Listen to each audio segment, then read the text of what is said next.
요즘 이렇게 사람들을 만나보면 이제 MBTI 이야기를 많이 하게 되는 것 같습니다. MBTI가 뭔지 먼저 묻기도 하고 또 내가 먼저 상대방에게 말을 하기도 하죠. 이러한 것이 어느덧 굉장히 자연스러운 모습이 된 것 같습니다. 이 MBTI가 무엇인지는 아마 다 아실 것입니다. 인간의 성격을 16가지 정도로 분류를 해서 어떤 유형인지에 따라서 자기 자신이 어떠한 사람인지를 설명할 수 있게 되기도 하고 또 다른 사람을 이해하는 데 사용되기도 하죠. 그 중에서도 이제 F 또 T라고 하는 또 중요한 상반된 요소가 있습니다. 흔히 F라고 하는 사람은 감정적으로 굉장히 풍부한 사람, 또 T라고 하는 사람은 이성적인 사람으로 우리가 흔히 이해합니다. 그런데 자신이 F인지 또 혹은 T인지를 말할 때 그 이야기를 듣게 되는 상대방의 반응이 조금씩 다른 것 같습니다. F라고 하면 저 사람은 굉장히 이해심이 많고 또 착한 사람일 거라고 하는 그런 선입견을 갖게 되죠. 또 T라고 하면 어떻습니까? 저 사람은 뭔가 가까이 가기 어려운, 또 쉽게 친해지기 어려운 사람일 거라고 하는 그런 생각을 하게 됩니다. 또 냉정한 사람이라고 하는 경험하지 않았지만 그 사람에 대한 선입견을 좀 갖게 되기도 하죠. 그래서 제 경험으로만 보면 대부분은 이 F를 가진 사람들은 자신이 F라고 쉽게 오픈을 합니다.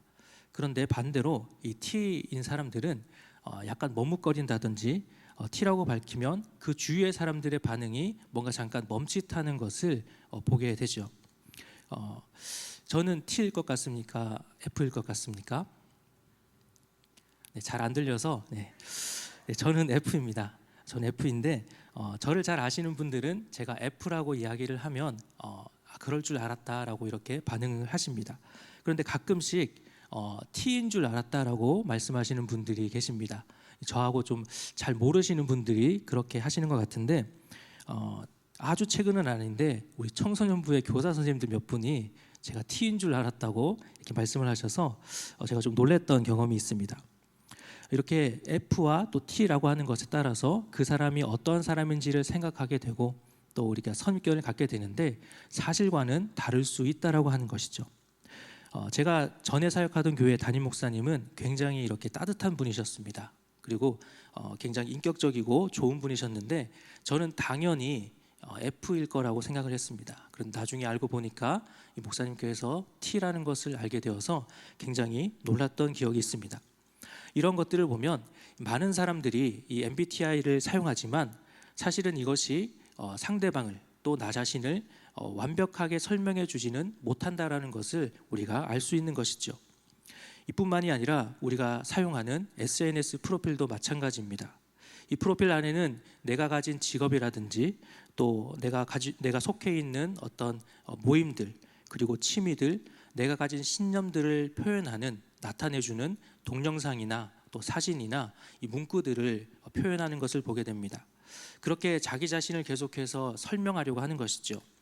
그만큼 우리들은 자기 자신을 드러내고 또 표현하는 것, 다시 이야기하면 우리가 어떠한 사람인지를 드러내기를 좋아하는 존재인 것 같습니다. 그런데 그 사람을 직접 만나고 또 경험해 보지 않으면 제대로 그 사람을 파악할 수가 없다라고 하는 것이죠. 그 사람의 정체성을 제대로 알 수가 없다라는 것입니다. 그러나 세상의 어떤 여러 가지 도구들을 통해서는 알 수 없지만 우리 그리스도인들에게는 변하지 않고 틀림없는 우리만의 정체성이 있습니다. 오늘 본문 말씀은 아니지만 요한복음 17장 16절 말씀에 이렇게 말씀합니다. 내가 세상에 속하지 아니함 같이 그들도 세상에 속하지 아니하였사옵나이다. 예수님께서 십자가를 지시기 전에 기도하시는 가운데 하셨던 말씀입니다. 예수님의 기도처럼 우리는 이 세상에 속하지 않은 천국의 시민들이죠. 그래서 우리는 교회에서 하나님의 자녀임을, 천국 백성임을 고백합니다. 하지만 우리가 예배당을 나가게 되는 순간 우리의 고백과는 다른 모습으로 나타나게 되기도 합니다. 세상 사람들과 똑같은 것을 사랑하고 똑같은 것에 욕심을 내고 또 똑같은 것에 불안해하는 세상의 사람들과 똑같은 모습으로 나아가고 있는 것이죠. 왜 이러한 모습들이 나타나겠습니까? 우리의 몸은 이 세상 가운데 속하여서 땅에 두 발을 딛고 살아가고 있기 때문이죠. 빌립보서 2장 15절에 이렇게 말씀합니다. 이는 너희가 흠이 없고 순전하여 어그러지고 거스르는 세대 가운데서 하나님의 흠없는 자녀로 세상에서 그들 가운데 빛들로 나타내며라고 말씀하고 있습니다. 세상 가운데 우리가 살아가고 있지만 우리는 하나님의 자녀답게 살아가야 한다라는 것을 말씀하고 있는 것이죠. 그러면 하나님의 자녀답게 살아간다는 것이 무엇입니까? 그리스도인의 정체성을 가지고 살아가는 것입니다. 오늘 본문 가운데서 사도 요한은 우리 그리스도인들이 이 땅 가운데서 어떠한 정체성을 가지고 살아가야 하는지, 또 그러기 위해서 우리가 우리 마음판에 새겨야 할, 기억해야 할 것은 무엇인지를 말씀해 주고 있습니다. 우리가 이 시간을 통해서 함께 살펴보게 될 때에 우리의 모습들을 돌아보고 다시 한번 결단할 수 있는 귀한 시간이 되기를 원합니다. 자, 사도 요한은 우리가 어떠한 존재인지에 대해서 가르치고 있는데 본문 12절부터 14절 말씀을 통해서 이야기합니다. 그런데 여기서 그 가르침을 받는 대상들이 어떠한 자들인지를 명확하게 드러내고 있습니다. 본문의 말씀들을 보게 되면 자녀들아, 또 아비들아, 그리고 청년들아, 또 아이들아라고 반복되기도 하지만 이러한 표현들을 사용합니다.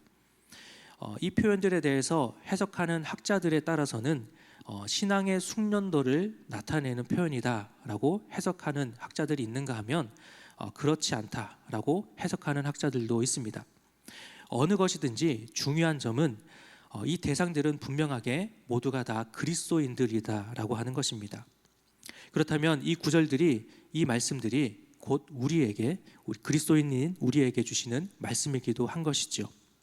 오늘 이 말씀을 보면 크게 세 가지로 이 그리스도인들이 기억해야 할 정체성에 대해서 자세하게 말씀해 주고 있습니다. 세 가지 한번 살펴보길 원합니다. 먼저 첫 번째는 이 죄 사함을 받았다라는 사실입니다.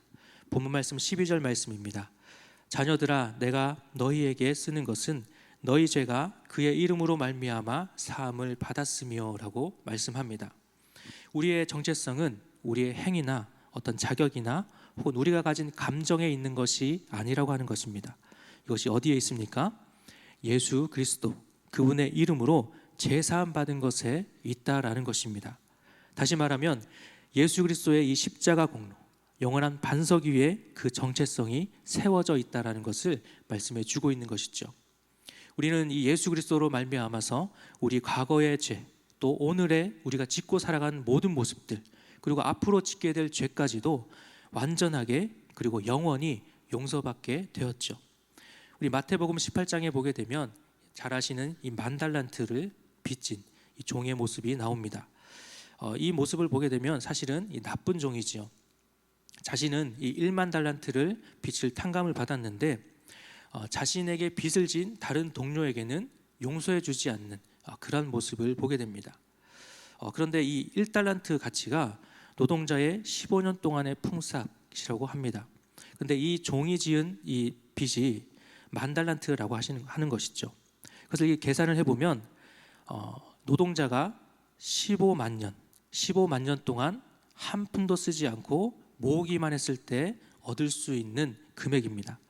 그럼 이 정도의 빚을 지고 있다는 것이 신기한 일이기도 한데 우리가 이러한 빚을 가지고 있다면 우리가 어떠한 모습으로 살아가게 되겠습니까? 평생을 다 갚을 수 없는 이 빚 때문에 평생을 두려움과 또 절망 가운데서 살아갈 수밖에 없지 않겠습니까?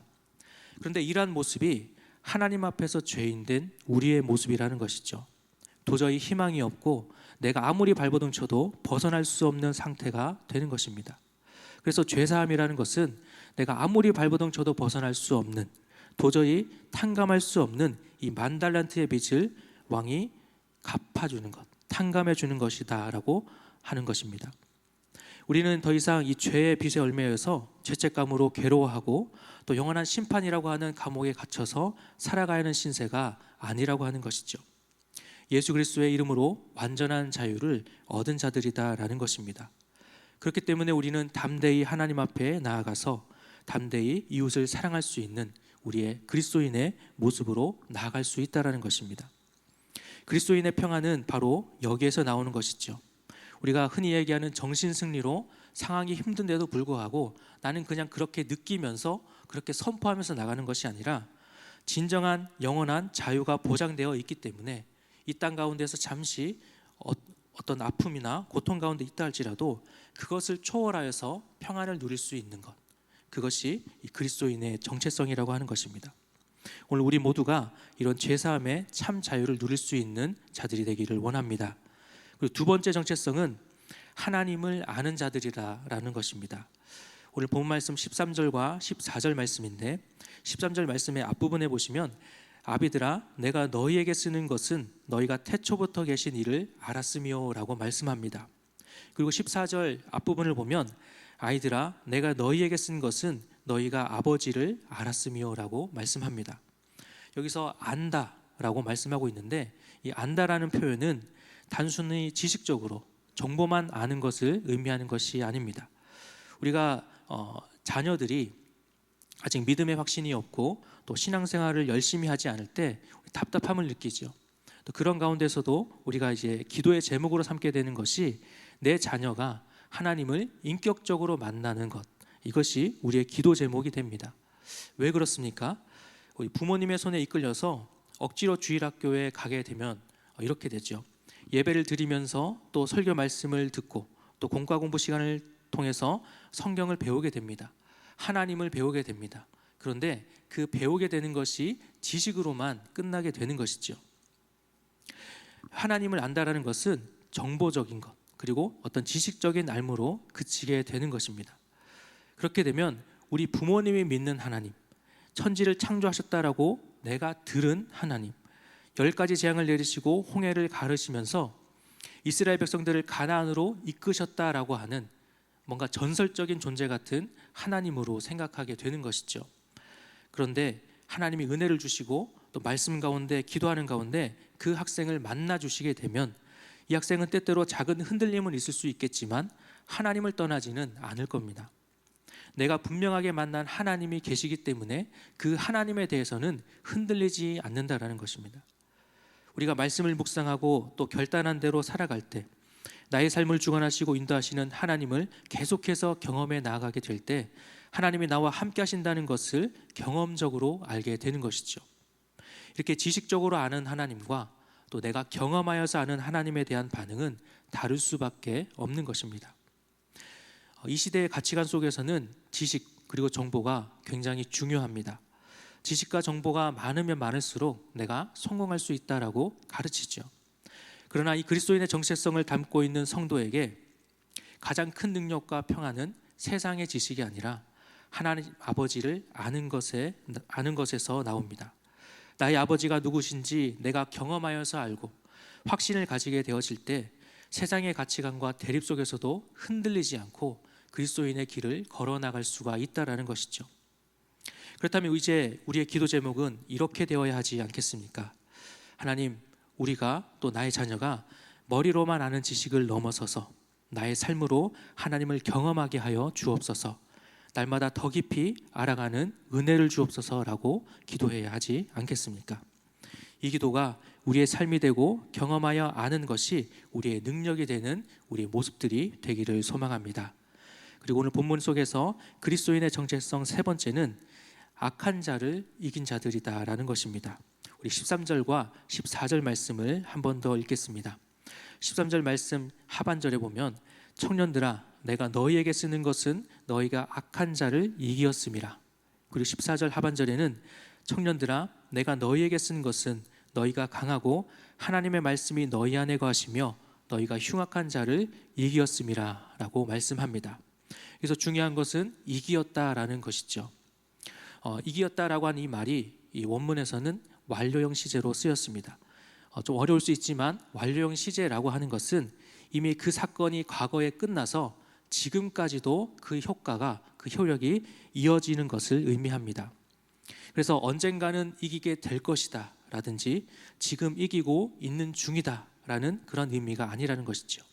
이미 승부가 결정이 지어지고 그리고 그 상태가 계속해서 이어져 오고 있다라는 것입니다. 그러면 우리가 이미 이겼다라는 사실을 함께 본 것입니다. 그러면 이겼다고 했을 때 우리가 이긴 대상, 악한 자, 흉악한 자는 무엇입니까? 바로 하나님을 대적하는 사탄이죠. 예수님께서 십자가에서 죽으시고 부활하심으로 사탄의 권세와 사망의 권세를 완전히 꺾어 버리셨습니다. 그렇게 전쟁은 이미 그 결과는 이미 끝난 것이죠. 우리는 바로 이 승리하신 주님께 속한 자들입니다. 이미 승리가 결정된 싸움을 싸우고 있다라는 것이죠. 우리의 승리의 이 무기가 무엇이라고 말씀합니까? 바로 하나님의 말씀이라고 오늘 본문에서 말씀해 주고 있습니다. 우리는 이미 승리하신 하나님의 말씀을 통해서 오늘 우리의 삶 속에서도 승리하며 나아갈 수가 있다라는 것이죠. 때로는 실패와 고난을 경험할 수 있습니다. 이게 진정 이긴 자의 삶인가? 라는 생각이 들 수도 있습니다. 그러나 우리가 기억해야 할 것은 이미 승부가 결정되어졌다라는 것이죠. 잠깐의 실패처럼 느껴지는 시간이 있다고 해서 전쟁의 승패가 달라지지는 않는 것이죠. 잠깐의 실패도 말씀을 통해서 위로받고 또 다시 일어서고 영원한 승리를 향하여서 나아가게 되어진다라는 것입니다. 오늘 그렇게 승리자의 정체성으로 살아가는 우리 모든 성도님들이 되시기를 소망합니다. 오늘 이렇게 이 사도 요한은 그리스도인의 정체성에 대해서 세 가지로 이야기를 합니다. 죄 용서함을 받은 자, 그리고 하나님을 아는 자, 그리고 악한 자를 이기는 놀라운 은혜의 정체성을 가진 자들이 바로 우리라는 것을 설명해 주고 있습니다. 그러면 이 사도 요한이 이토록 우리의 정체성을 먼저 가르치고 확인시키는 이유가 무엇이겠습니까? 이 정체성을 가진 자들이 세상의 가치관과 부딪히게 될 때 흔들리지 않고 이겨낼 수가 있기 때문이죠. 세상의 가치관은 우리를 계속해서 흔들고 유혹하고 우리를 넘어지게 합니다. 그러나 우리가 이 그리스도인의 정체성을 가지고 나아가게 될 때, 그리고 이 세상의 가치관이 무엇인지를 알게 될 때 우리는 흔들리지 않고 승리하게 될 줄 믿습니다. 그러면 세상의 가치관은 우리를 어떻게 공격하겠습니까? 오늘 본 말씀 15절 말씀입니다. 이 세상에나 세상에 있는 것들을 사랑하지 말라. 누구든지 세상을 사랑하면 아버지의 사랑이 그 안에 있지 아니하니. 우리 안에 세상으로 가득하게 채워지면 그 안에는 하나님 아버지의 사랑으로 채울 수 있는 공간이 없겠죠. 반대로 하나님을 내 안에 가득 채우게 될 때 세상의 가치관들이 내 안에 채워질 수가 없는 것입니다. 예수님께서도 말씀하셨습니다. 마태복음 6장 24절에 한 사람이 두 주인을 섬기지 못할 것이다 라고 말씀합니다. 우리의 마음 안에는 무엇으로 채워져 있는지 한번 생각해 보기를 원합니다. 세상이 그곳에 앉아 있느냐, 우리 마음 가운데 앉아 있느냐, 또 하나님이 앉아 계시느냐에 따라서 우리가 걸어가는 방향도 달라질 수밖에 없는 것이죠. 배가 물 위에 떠 있어야 바다를 향해서 나아갈 수가 있습니다. 그런데 그 배 안으로 물이 들어오게 되면 아무리 큰 배라고 할지라도 앞으로 나아갈 수가 없는 것이죠. 침몰하고 마는 것입니다. 마찬가지로 우리는 세상 속에 발을 딛고 살아가는 존재입니다. 그러나 세상의 가치관이 우리 마음 안으로 들어와서는 안 된다라는 것이죠. 이것이 우리 안에 들어오게 되어지면 하나님을 대신하여서 마치 우리를 주인처럼 우리를 이끌어가는 그러한 존재로 나아가게 되는 것입니다. 왜 그렇습니까? 여기서 말하고 있는 세상의 가치관은 하나님을 대적하고 하나님의 통치를 거부하는 것을 의미하기 때문입니다. 그렇기 때문에 우리 안에 채워져야 할 것은 세상의 가치관이 아니라 아버지의 사랑, 예수 그리스도의 복음의 능력이 되는 것이죠. 그렇다면 우리가 사랑하지 말아야 할 이 세상의 가치는 구체적으로 무엇이겠습니까? 오늘 본문 말씀 16절 말씀 우리 함께 읽어보겠습니다. 시작.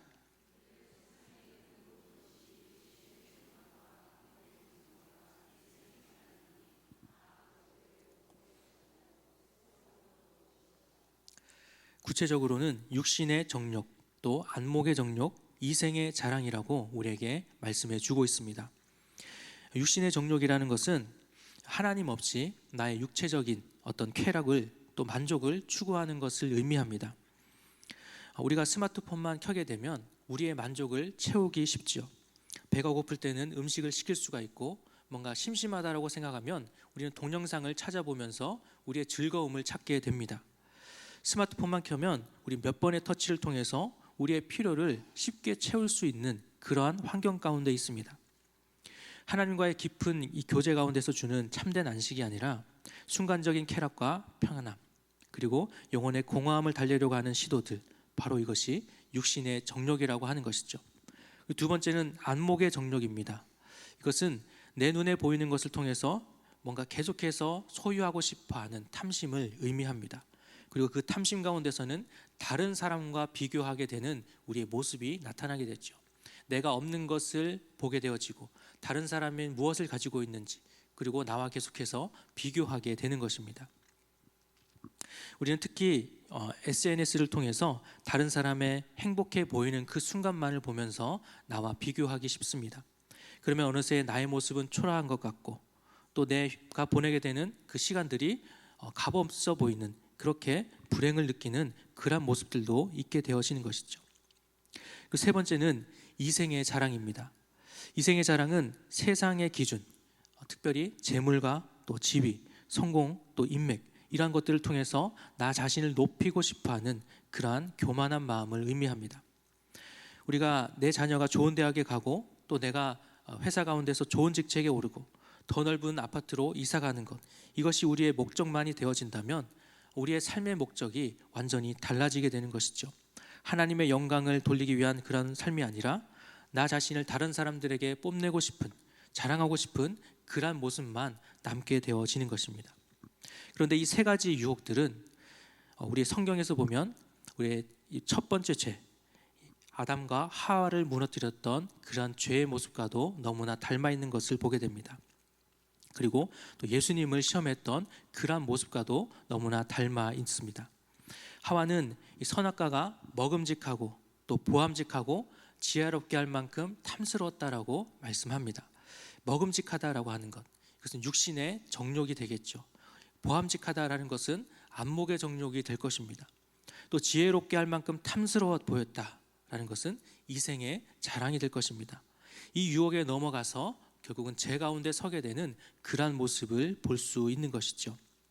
또 예수님을 시험했던 그 마귀의 시험, 돌로 떡을 만들라라고 하는 것은 육신의 정욕을 의미하죠. 천하 만국의 영광을 보여주면서 절하라고 할 때에 그것은 안목의 정욕입니다. 성전 꼭대기에서 뛰어내려서 증명해 보라라고 하는 것을, 그 모습은 이생의 자랑을 시험해 보는 그러한 마귀의 모습이 되는 것이죠. 이렇게 세상의 가치관은 우리에게 이러한 세 가지, 육신의 정욕, 안목의 정욕, 이생의 자랑을 계속해서 자극하면서 우리를 유혹하고 넘어뜨리려고 합니다. 우리의 마음 가운데 하나님의 아닌 세상의 것들을 계속해서 채워갈 때에 이러한 유혹 가운데 계속해서 노출될 수밖에 없는 것이죠. 그러나 우리가 기억해야 될 것은 우리는 그리스도인의 정체성을 가진 자들이라는 사실입니다. 우리 역시 내 안에 거하시는 이 말씀을 통해서 이 세상의 헛된 것들을 물리치고 이겨낼 수 있는 자들이 되기를 소망합니다. 특히 오늘 본문 말씀 17절은 이러한 세상의 가치가 얼마나 허무한 것인지를 우리에게 말씀해 주고 있습니다. 17절 말씀 상반절에 이렇게 말씀하죠.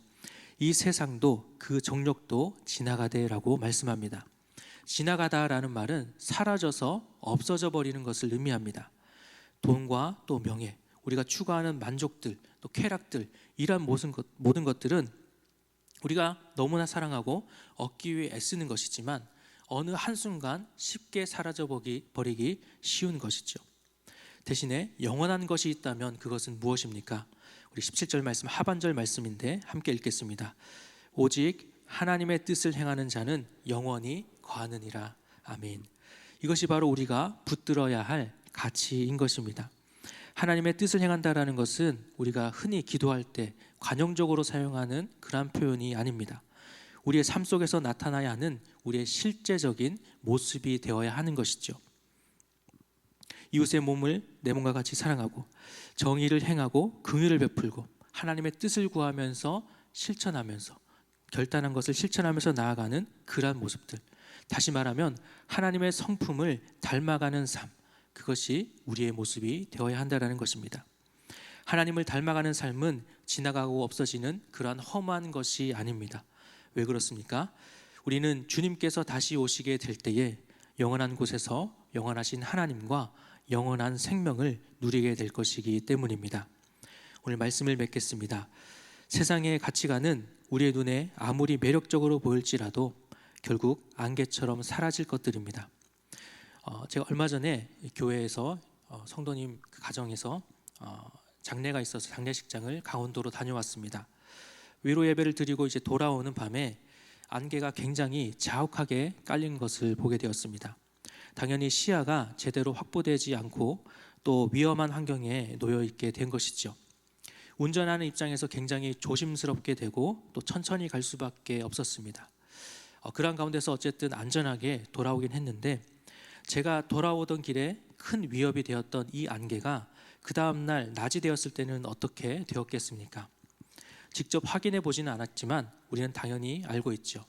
당연히 이 안개는 모두 다 거쳤을 것입니다. 운전자들을 위협하고 방해하던 안개가 사라지면서 보이지 않던 앞을 시원하게 볼 수가 있었을 것입니다. 세상의 가치관이 이와 같다라는 것이죠. 지금은 당장 내 삶에 큰 위협이 되고 또 큰 영향력을 끼치는 것 같지만 시간이 지나게 되면 사라져버리게 된다라는 것입니다.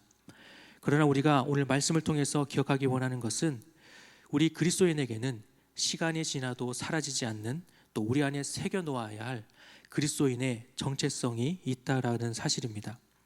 그 정체성이 무엇이었습니까? 우리는 죄 사함이라고 하는 진정한 자유를 누리는 자들이다라는 사실입니다. 도무지 갚을 길 없는 죄의 늪에서 은혜로 자유함을 얻은 자들. 두 번째는 하나님을 진정으로 아는 자들이다라는 사실이죠. 하나님을 아는 지식이 머리로만 아는 것이 아니라 인격적으로 만난 하나님, 말씀과 기도 가운데서 우리의 삶을 실제적으로 인도해 가시는 분이심을 경험하여서 아는 것. 그리고 세 번째는 매일 마주하는 유혹 속에서 나는 이미 이긴 자라는 정체성을 가지고 믿음으로 승리하는 것. 이것이 그리스도인인 우리가 가진 정체성이라고 하는 사실입니다. 이 놀라운 정체성을 가진 우리가 사라질 세상의 가치관에 흔들리지 않고 든든한 반석 위에 세워진 성과 같이 세상이 아닌 하나님을 사랑하며 승리하는 삶으로 나아갈 수 있기를 소망합니다. 이 시간 함께 결단하면서 함께 찬양하며 나아가시겠습니다.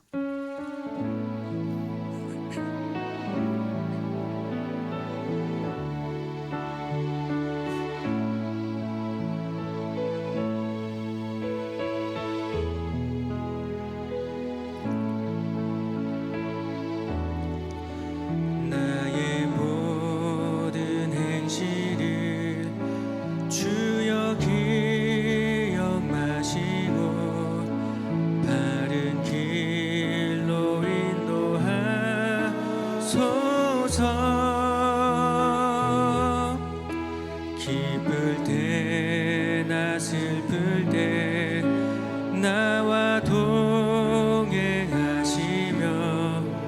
밤낮으로 인도하소서.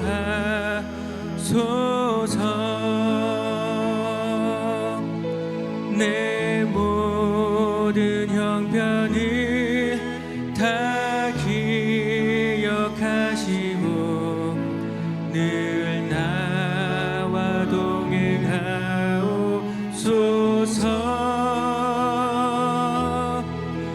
나의 생명 주 앞에 남김없이 드리니 주여 나를 지켜주소서.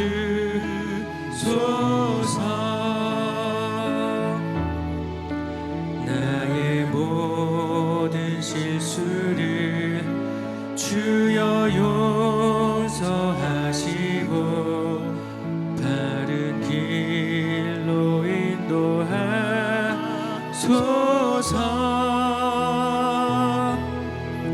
주의 크신 사랑과 하늘나라 영광을 나도 전파하게 하소서. 내 모든 형편을 다 기억하시고 늘 나와 동행하옵소서.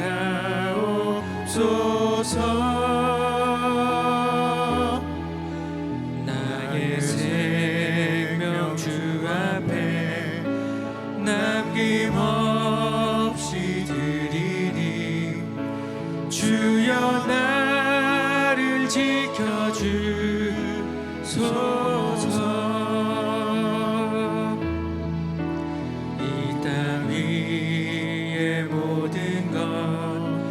마지막 남길 때에 주여 나를 받아주소서.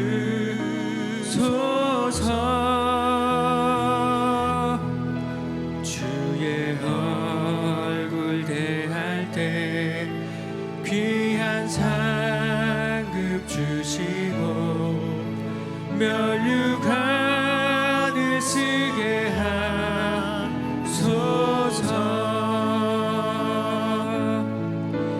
내 모든 형편을 다 기억하시고 늘 나와 동행하옵소서.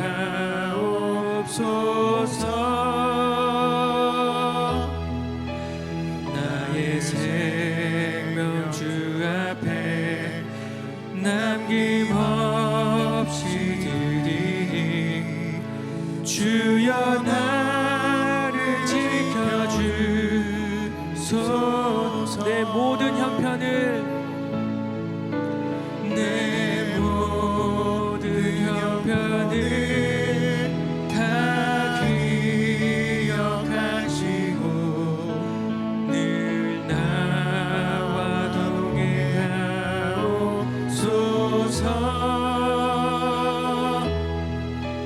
나의 생명 주 앞에 남김없이 드리니 주여 나를 지켜주소서.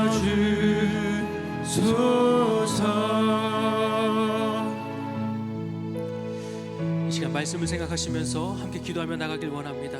먼저 기도하실 때에 하나님, 우리의 정체성을 다시 한번 기억하며 마음판에 새기는 이 시간 되길 원합니다. 죄 사함 받은 자, 하나님을 아는 자, 세상의 유혹 가운데서 이미 이긴 자임을 다시 한번 기억하며 나가는 우리의 삶이 될 수 있도록 인도하여 주시옵소서. 이제 우리가 세상을 사랑하지 아니하고 온전히 하나님을 바라보며 영원한 승리를 향하여서, 영원한 삶을 향하여서 끝까지 주님을 붙들며 나갈 수 있는 우리의 삶이 될 수 있도록 인도하여 주시옵소서. 우리 다 함께 기도하시겠습니다. 주여